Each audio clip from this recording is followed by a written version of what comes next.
I never thought a simple drive back to my old cabin would turn into a nightmare. The moment I turned onto that dusty gravel road, memories flooded back. Summer nights by the lake. The smell of pine, the sound of crickets. It had been 3 long years since I'd last been here. 3 years of city life, work, and chaos. But this place, this cabin, was my peace, my home. As the road curved through the forest, I slowed down. Something felt off. The trees looked the same, but the air had changed. There was a strange tension, like the forest itself was holding its breath. And then I saw it.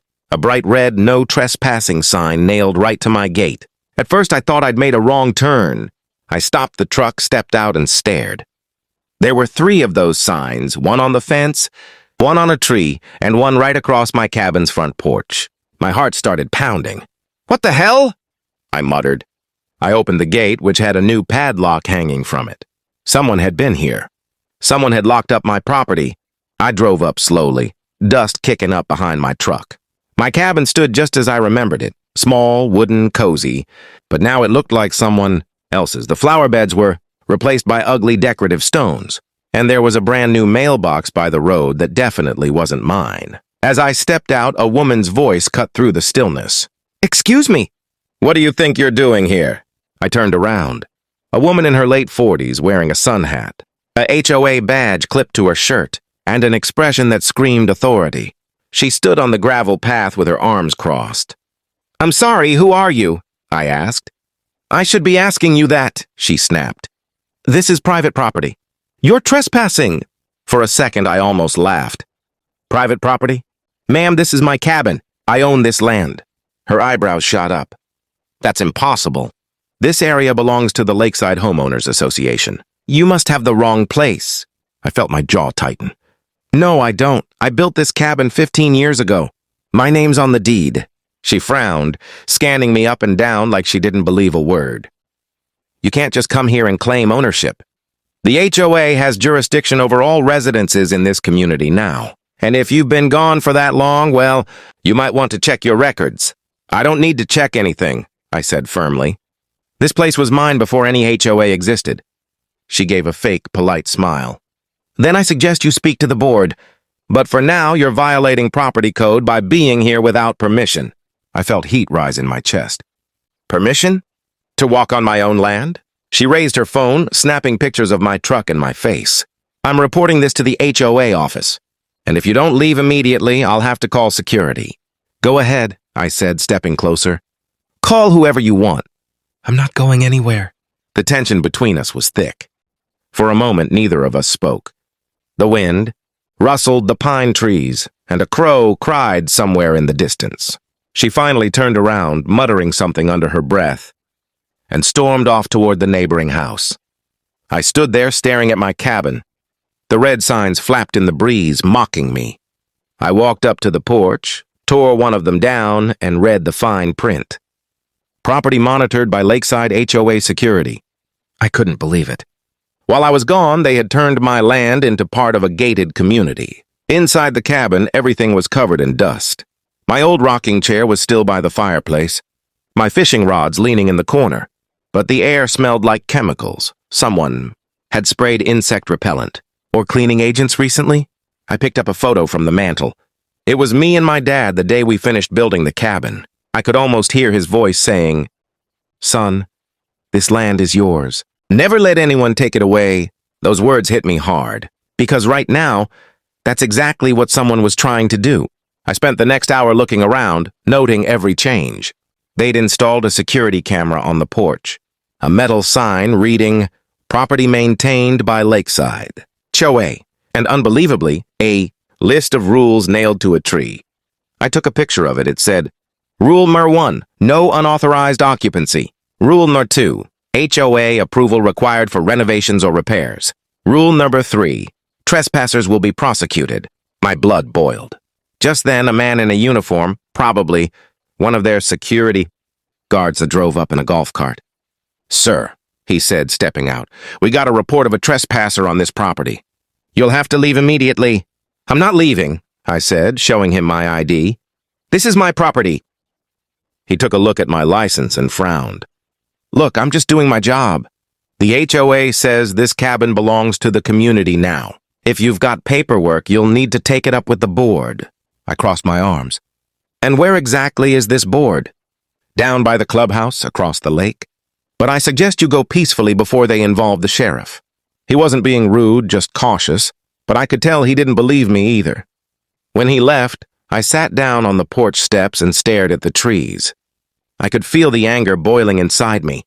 They'd claimed my land, posted their signs, even changed the mailbox, and now they were acting like I was some stranger. That woman, whoever she was, clearly thought she owned the place. Maybe she'd even moved into one of the new houses built nearby. But I wasn't backing down. I pulled out my phone and checked my email. Thankfully, I still had a digital copy of the original deed, dated 2008, my name, my father's signature. Everything legal. I smiled bitterly. All right, Lakeside HOA, I whispered. You picked the wrong guy to mess with. That night I stayed in the cabin. I cleaned the dust, lit the old fireplace, and listened to the wind outside. But somewhere deep inside, I knew this wasn't over. Because when I stepped outside to get some air, I saw something that made my heart skip a beat. Right at the edge of my property, by the tree line, there was a motion sensor light. And as soon as I looked toward it, I saw a figure standing there, watching me. It was that same woman, the HOA lady. She was holding her phone up, recording me.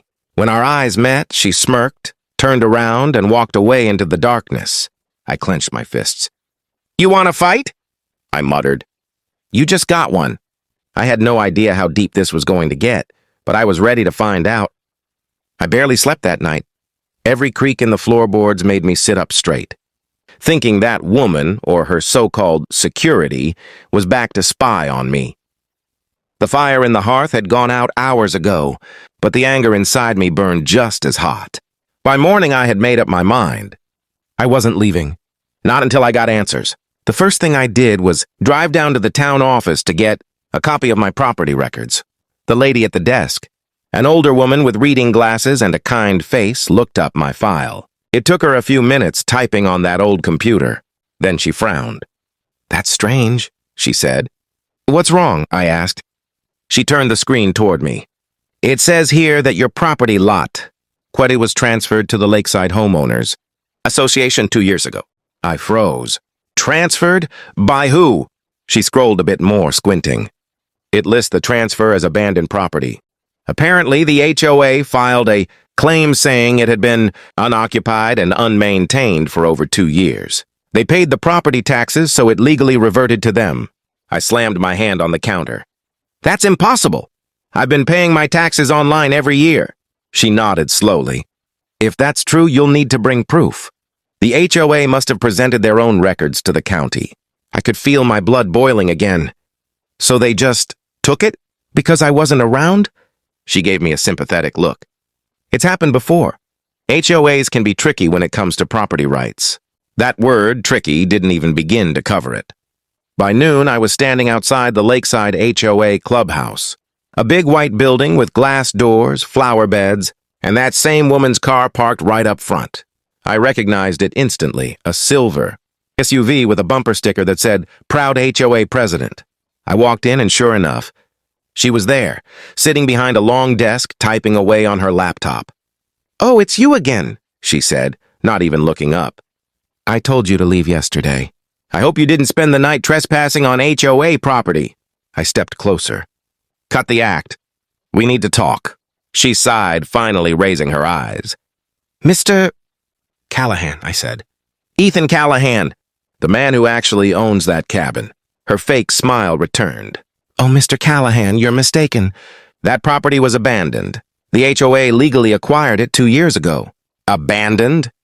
I said sharply. I've got proof of ownership, taxes paid, everything. I just didn't visit for a while. That doesn't make it yours. She stood up slowly, walking around the desk. Mr. Callahan, maybe you don't understand how communities work.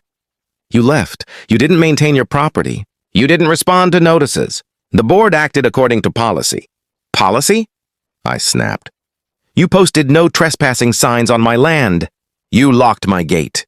You changed the damn mailbox. You think that's policy? Her eyes narrowed. Watch your tone. Or what? I said, stepping forward. You'll find me for standing too close? She folded her arms, smirking. You can bring all the paperwork you want. But the board voted. That land belongs to Lakeside now, and if you continue to cause trouble, we'll have you removed. I took a deep breath, trying to calm down. You messed with the wrong person, lady. I'm not some city boy you can scare with rules. That cabin was my father's legacy. I'll fight you with every ounce of strength I've got. For a moment, her smile faded. Then I guess we'll see you in court, she said coldly. I walked out, slamming the glass door behind me. Outside, the afternoon sun was blazing, but all I could feel was rage. I got in my truck, opened my phone, and started digging through my old emails. Sure enough, I found every tax receipt, dated, verified, paid on time. And I had the deed scanned and notarized. I wasn't just angry anymore. I was ready for war. That evening, I drove back to my cabin. The no trespassing signs were still there, flapping like red flags of mockery. I ripped down another one and threw it in the fire pit. As the flames grew, I heard footsteps behind me. Didn't I tell you to stay off this property? It was her again, the HOA president. She had 2 men with her this time, both wearing blue uniforms with Lakeside Security printed across the chest. You really don't learn, do you? She said. I crossed my arms. You brought backup, cute. One of the guards stepped forward. Sir, we've been instructed to escort you off HOA grounds. Please cooperate. I smirked. Sure. As soon as you show me a single document that says this isn't my property. The woman snapped. I don't have to show you anything. You're the one trespassing. I pulled out my phone, waving it in her face. Here's my deed. My tax receipts, everything. Want me to send them to the sheriff too? Her expression changed, just slightly, but I caught it. That flicker of panic. Fake documents won't help you, she said, her voice tighter now. I laughed. You know, people usually say that after they lose the argument. The guards exchanged uncertain looks. I'm done talking, she said finally. You'll hear from our lawyers. She turned to leave, but I called out, Oh, I'll do better than that. You'll hear from the county commissioner, the sheriff, and my attorney. Because this, I pointed to the cabin, isn't just a house. It's proof that you and your little HOA scam are about to fall apart. She froze just for a moment, then walked off in silence. That night, I couldn't relax. I knew she wouldn't stop. And I was right. Around midnight, I woke up to the sound of a car engine outside. When I looked through the window, I saw headlights flashing at my gate. 2 men got out, different ones this time, and started putting the signs back up. They even brought a new lock. I grabbed my phone and started recording. Smile for the camera, boys, I whispered. When I stepped out with a flashlight, they froze. You're trespassing, I said loudly. On my land. One of them muttered, We're just doing what the HOA told us. Then tell the HOA this, I said, shining the light on my face. The real owner's back, and he's not leaving. They jumped in the car and sped off. I posted the video online that same night, tagging the local community group and county property office. By morning, it had over 1,000 shares. People were furious. Apparently, I wasn't the only one they'd done this to. By noon, I got a call from a local news reporter asking to meet. They wanted to cover the story. I agreed immediately. When I saw the HOA president later that day, her face said it all, pale, angry, and nervous. You're making a mistake, she said through clenched teeth. The HOA won't back down. I smiled. Good, neither will I. She leaned closer, her voice low. You have no idea who you're dealing with, Mr. Callahan. I stared right back at her. And you have no idea what you just started. The war for my cabin had officially begun. The next morning, I woke up to the sound of car tires crunching over gravel. I stepped out onto the porch, still holding a cup of black coffee, and saw a white SUV pull up. This time, it wasn't the HOA president. It was the sheriff. 2 deputies stepped out with calm, professional expressions. One of them, a tall man with gray hair, nodded politely. Morning. You must be Mr. Callahan? That's me, I said cautiously. What's this about? He held up a clipboard. We've had several complaints from the Lakeside. HOA saying you're occupying private property without authorization. I sighed. I figured that was coming. I pulled out a folder from inside my jacket. Here's the deed, the tax receipts, and proof of payment for the last 3 years. Everything's legal and up to date. He took the papers, looked through them carefully, and then frowned. This looks legit. Because it is legit, I said. That woman's been trying to take my land while I was away. The other deputy nodded toward the red signs nailed to the trees. You mind if we take photos of those? Go ahead, I said. They put those up after breaking onto my property. I've got video evidence too. They spent about 10 minutes checking the area, taking pictures and asking questions. The sheriff finally handed me back the folder. Far as I can tell, you're in the right here. Mr. Callahan, we'll file a report and notify the county assessor's office. I'd advise you to get an attorney, just in case they try to push back. I already did, I said. Thank you, Sheriff. He nodded, tipping his hat. You'd be surprised how often these HOA disputes get out of hand. Stay calm and document everything. As they drove off, I felt a rush of relief. For the first time in days, it felt like someone was actually listening. But peace didn't last long. That evening, when I went to get the mail from the new box, there was an envelope from the HOA, bold letters stamped across the top. Final notice, legal action pending. Inside was a letter claiming I owed over $14,000 in community fees and maintenance penalties for illegally occupying HOA-managed land. I actually laughed out loud. Unbelievable, I muttered. Just then, my phone buzzed. It was the reporter I'd spoken to the day before. Mr. Callahan, we're running the story tonight at 6. Do you mind if we stop by to get a quick on-site interview? Not at all, I said. You're more than welcome. An hour later, the news van arrived. The crew set up cameras while the reporter, a young woman named Sarah, stood beside me on the porch. She smiled. So this is the cabin at the center of all the controversy? Yep, I said. 15 years old. Built it with my father. And now, apparently, the HOA thinks it's their new clubhouse. She chuckled. Tell us what happened. As the cameras rolled, I explained everything. From the moment I arrived to the confrontation with the president, to the false property transfer. I showed them the documents. The video of the security guards, even the photos of her recording me at night. When the segment aired that evening, the reaction was explosive. The video went viral, thousands of comments from people all over the country calling out the HOA for overreach and fraud.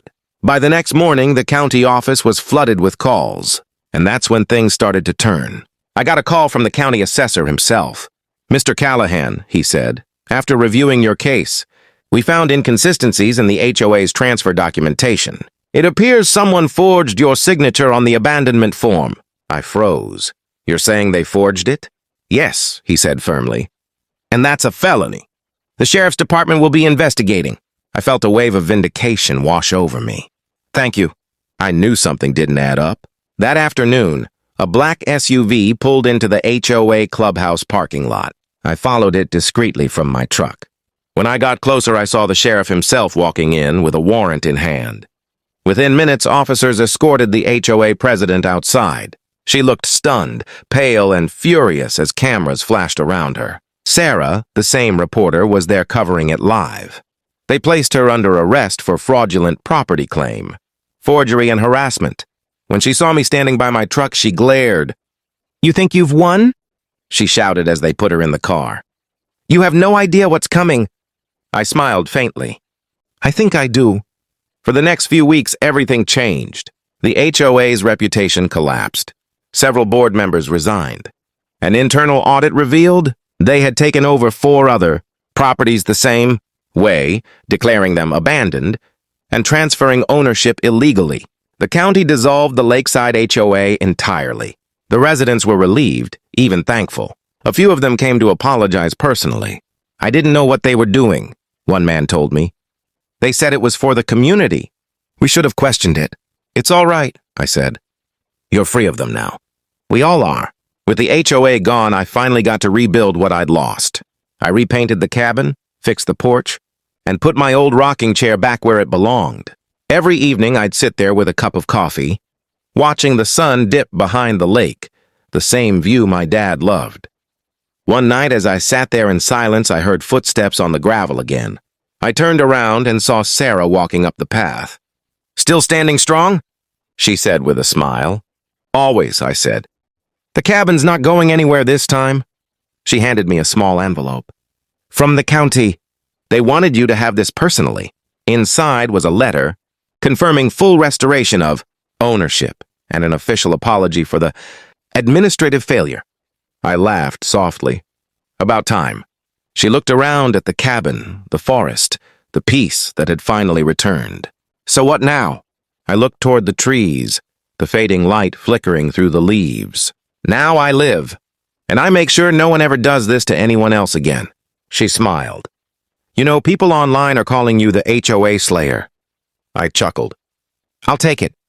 We both laughed, the kind of laugh that feels like closure. As the night grew darker, the wind whispered through the pines, carrying memories of the fight, the anger, and the victory. My cabin stood there, mine again and stronger than ever. And for the first time in years, I felt peace. Real peace. Because in the end, it wasn't just about a cabin. It was about standing your ground when someone tries to take what's yours. And if you're listening to this, if you've ever been bullied, pushed, or cheated out of what's rightfully yours, don't back down. Stand up, fight back, because sometimes justice isn't given. You have to take it.